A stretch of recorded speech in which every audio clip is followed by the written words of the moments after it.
Let's do an old school vape review of the iJoy Tornado Nano. Okay, so I'm back with an old school vape review. I'll do an unboxing first and first impressions, and then I'll use it for a couple days and I'll come back with some final thoughts. So this is the iJoy Tornado Nano. It came out around June 2016, so it's about 2 years old now.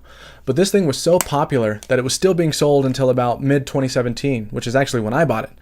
Yep, this has been sitting in my drawer for a year now. And I actually bought this thanks to a recommendation from one of my subscribers, George Gonzalez, who I haven't heard from in a really long time now. He's a super nice guy. George, if you're out there, I hope that you're doing well. And then the reason I started doing the review was thanks to Tony, one of my other subscribers. He suggested that I use it. It's a really good tank. So thanks Tony for prompting me to do this review. So this originally sold for about $30 to $40, but you can find it now for around $16. It came in black and stainless steel colors, and I got the stainless steel version. All right, well, let's talk specs really quick. It's 24.2 millimeter diameter, has a 4 mil capacity, has an 18.6 millimeter 2-post deck, has a peak insulator, has 24 karat gold plated 510. It's a top filling system. It also comes with this 510 drip tip, and it just inserts right into the normal drip tip.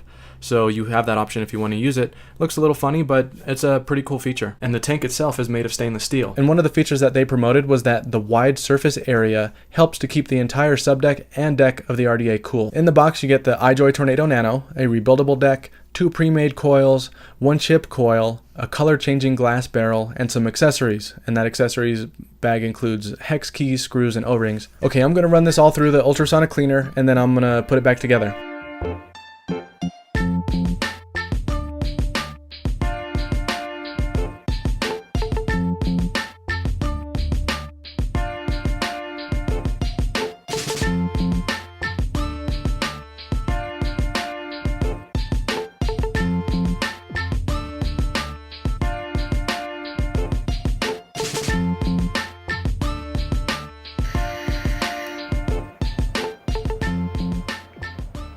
So far, the flavor that I'm getting from my build on the RTA isn't very good.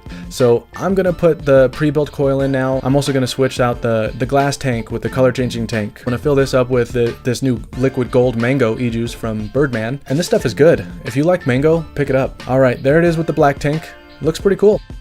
This is much better. The flavor is much better.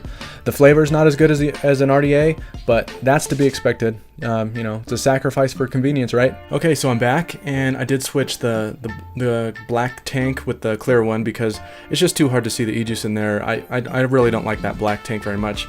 It's cool that it color changes and all that stuff, but glass is way easier to use. I did rebuild that deck. I did put some smaller coils in here. It's a dual coil build, but just simple coils, not Claptons or anything like that, and they work great. I got the wicks a little bit shorter than I did in the original part of the video, and it's wicking really good. The flavor is really good, and I think that the flavor is actually better than the pre-built coil now, so I'm really happy with it. I've been using this for a while now, and I really like it.